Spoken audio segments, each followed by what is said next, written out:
ఆదానిపై దుమారం అంటూ ఒకటి బ్యానర్ ఐటంగా వేయడం జరిగింది.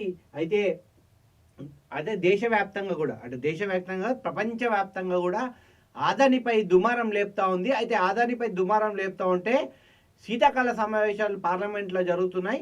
అయితే ఎందుకు మీరు బీజేపీ వాళ్ళు నోరు మెదపట్లేదు అంటూ కూడా అటు కాంగ్రెస్ కానీ మిగతా వామపక్ష నేతలు కానీ పార్లమెంట్లో స్తంభింపజేశారు, దుమారం లేపారు. ఎందుకు మీరు అరెస్ట్ చేయట్లేదని. కానీ బీజేపీ అనుకొస్తుంది ఏంటంటే, ఎందుకు మేము అరెస్ట్ చేయాలి, తనకు అక్కడ కేసు అయింది, ఇండియాలో అయితే కాలేదు కదా, మేము ఎందుకు అరెస్ట్ చేయాలి, జస్ట్ అది ఆరోపణలు మాత్రమే, నిజ నిర్ధారణ కాలేదు కదా అంటూ కూడా బీజేపీ ఎంపీ కూడా కొట్టివేయడం జరిగింది. సో ఇదే విషయానికి ఆదానిపై దుమారం అంటూ కూడా వార్తలు మన బ్యాన్ రైటంగా దీక్షిత వేయడం జరిగింది. ఒకసారి చూసే ప్రయత్నం కూడా చేద్దాం. జేపీసీతో విచారణకు ప్రతిపక్ష సభ్యుల డిమాండ్, పార్లమెంట్ ఉభయ సభలో ఆందోళనలు, ఎటువంటి కార్యకలాపాలు లేకుండా వాయిదా, రేషన్ డీలర్లకు మార్జిన్ పెంచే యోచన లేదు, లోక్సభలో స్పష్టం చేసిన కేంద్ర మంత్రి.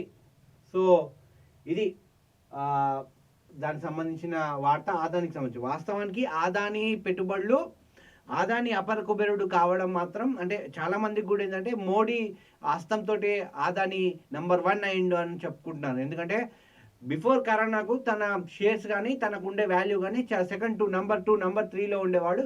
ఎట్లా ఆఫ్టర్ కరోనా తర్వాత ఎందుకు ఫస్ట్కి వచ్చాడన్నది కూడా చాలా అంతుచిక్కని ప్రశ్న.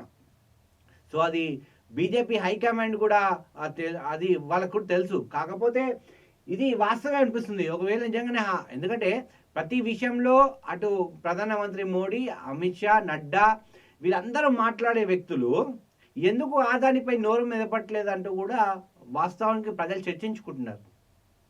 సో ఇప్పటికైనా ఆదాని విషయంలో ఖచ్చితంగా ఏదో ఒక స్టేట్మెంట్ అయితే బీజేపీ క్లారిఫికేషన్ ఇచ్చాల్సిన పని బీజేపీ పైన ఎంతైనా ఉంది.